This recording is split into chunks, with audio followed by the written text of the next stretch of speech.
Let's search for some treasure and let's add a custom advanced item to our Minecraft mod. If you want to go deeper, the 26.x modding courses are linked down below. 30 plus hours covering complex block entities with fluid and energy handling, custom mobs, custom networking, and even custom biomes and dimensions. Everything you need for 26.x all in one place, linked down below in the description. Alright, we found some back until with more, and in this tutorial we're going to be adding a custom advanced item to our Minecraft mod. An advanced item in this case is going to be a custom item with its own item class. Previously, we've just added simple items over here, but no longer, because now we want to actually add an item with its own item class, adding a whole boatload of cool functionality to it. So let's take a look in the item package. We're going to make a new package actually, first of all, and that's going to be the custom one. You don't necessarily have to have a custom package here, but I do like to have it because if you have like 10, 20 different item classes, I don't like to have them swarming around in the item package, but that's just me.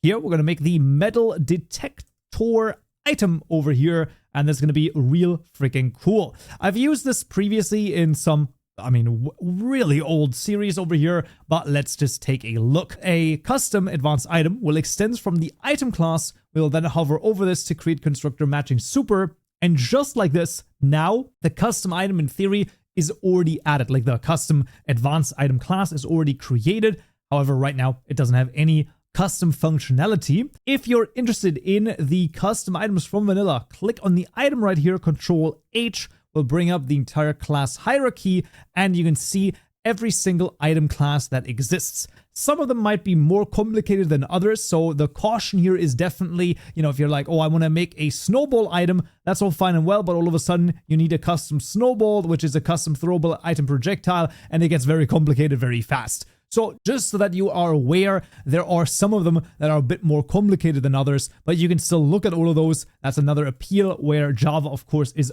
unbelievably useful. And there we go. Now, for our purposes, what we're going to do is we're going to make it so that you can right-click a block, and it's going to check, let's say, 64 blocks below that block for a specific, like a valuable block in this case, like any ore or any whatever we define, basically. And that's what we're going to basically do. It's going to be really freaking cool, and we want to use the useOn method. The useOn method gets called when we right-click a block with this particular item. The use method would be called when we right-click this block or this item just in the air. That's the idea, and you can also just start typing an override over here and then see every single different method that you might be able to override. There are quite a few of them, a lot of them from the I extension from NeoForge here as well, but like I said, in our case, we're going to use the useOn method. We want to override or return over here an interaction result of success that is going to give us a right-clicking animation. And then we want to get a couple of variables. The first one is a level, making sure we choose the one from net Minecraft world level over here. We'll say level equal to context.getLevel. Then we get the block position. This is the position that we've just clicked. So this is going to be the position clicked over here equal to context.getClickedPause. And then the player, which is going to be equal to context.getPlayer. And then we want to make sure that we are on the server. So we want to make sure that the client side is false. I'll explain what exactly that means in a second.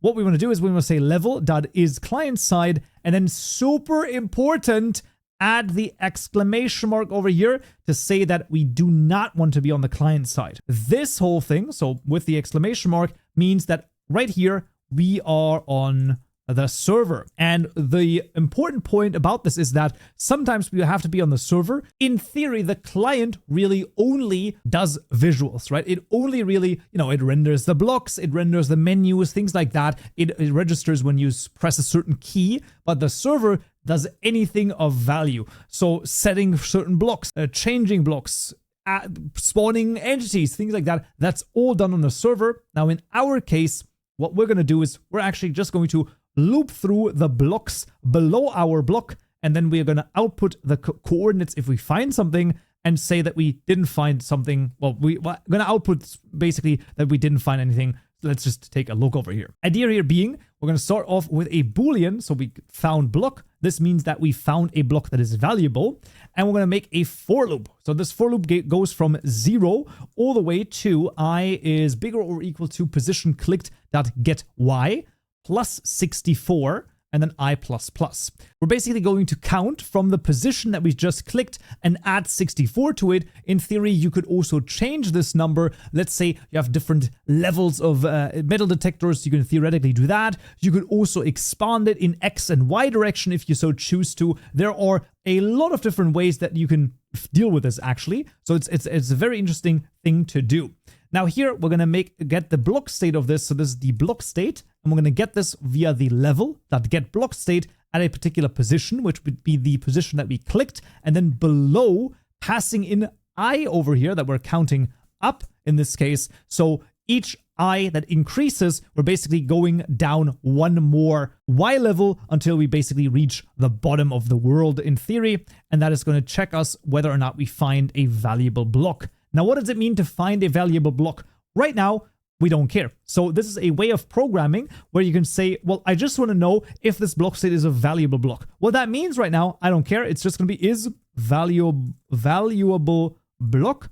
We pass in the block state over here into that not existent method, and we are okay with this. So this is a way of programming where you're more going through the logic, because right now, what does it mean to be a valuable block? Like I said, it doesn't actually matter that much. Is valuable written like this? I'm actually not 100% sure. It's fine. But basically, it doesn't matter how this is implemented just now. For the time being, we just want to go through the logic. So this is what, like I said, a way that you can program. This can be sometimes super useful because it can show you, okay, we first go through the steps before we like look into every single detail of like, okay, what does it mean to be a valuable block, right? And then the next thing is like output valuable coordinates. Okay, fair enough. But like, what does that mean? We don't care right now. We just know we want to do that. Now, in this case, I already know that I want to basically give it the position over here, the player, as well as the block state over here, if we have found the custom block in this case. But generally speaking, still, it is still a very interesting point of basically programming to just be like, okay, we found a block over here, boom, we are outputting the coordinates, where maybe, but then we maybe want to hurt the item, so like, damage it, right? I guess damage the item. I mean, it is called the hurt method, but it's like damage the item. Maybe we want to play a sound, right? Play sound. And then just for the sake of argument, we'll also spawn some particles, because that's just fun. And then the final one here is going to be a break call, because as soon as we found one block, I want to break out of the for loop, and we don't need to continue to search anything below it, and we can basically then just be okay with what we found. The final thing here is then when we are through the for loop and the found block over here, right? So the found block in this case did not find anything. So once again, exclamation mark, very important. We did not find a block. Then we can output a no valuables found over here with the player over here passing in. So this is the entire logic of the use on method. And now those three helper methods is what we're going to, just hover over this to create those methods, as you can see, easily enough. And there we go. So let's start off by defining what the is valuable block over here is. Very straightforward. Basically, the metal detector is going to detect ores. Let's just say for the sake of argument, so is a return block state is, let's say, block start iron ore, right? And then maybe also, so we're going to do this with an ore right here, the deep slate iron ore. Absolutely fantastic. And then theoretically, we could add any sort of other ones as well. Let's just say for the sake of argument, we'll also add the diamond ore. Does it make sense for a metal detector to detect diamond ores? Not at all, but this is also Minecraft, so let's not read too deep into it. And let's say it can detect both the deep slate and the normal variant. So this is, in my opinion, pretty freaking cool right here, and actually serves as a really nice way of sort of breaking this up. Next up is the output no valuables found. This is a very straightforward one where we're just going to send a system message with a component of translatable in this case. And we're going to call this here item tutorial mod dot metal underscore detour underscore no valuables. Sure. Why not? And then in the output valuable coordinates, this is going to get a little bit more complicated because this is where we also send a system message. However, we will do a literal string, and we're going to say valuable found at, and then we do the following. So we're going to do this and then append to it the block dot, no, not the description IP, actually block dot get name, and then append to that again, because the component over here, you can just append multiple things to it, and then that's going to be the another component of literal, actually, which is going to be at, and then this is going to, it's going to look a little bit crazy, but basically this is just a string so that we have this below. I don't know. Can we just call this like position? Because I feel like position is just a little bit of a better name than below. Get X over here plus comma. And once again, this is just about the string sort of, I mean, we're basically just making a string, right? I mean, this shouldn't be anything too insane. And then this one, and there you go. So this just made a string right here. Let's do maybe something like this. I think that's going to be okay. Definitely a little bit crazy, but basically it's going to output variables found at, and then it's going to say the name of the block over here, and then that. Maybe we can do found, and then this, add this position. I think that's going to be okay in this case, and that's going to be fine. I do have to double check whether or not the block name is going to output, you know, like, is it going to output block dot Minecraft dot and then the actual localized name or not, but we can easily fix that if that is the case. The output over here, we of course also want to create a translation for this, so we're just going to say no valuables found. Easy enough. And we can of course also, let's just like move this up over here, because I do think that it should be at the top right there. That's gonna be fine. And then the question is, we do want to do 3 more things. Damage the item, we want to play a sound, and spawn particles.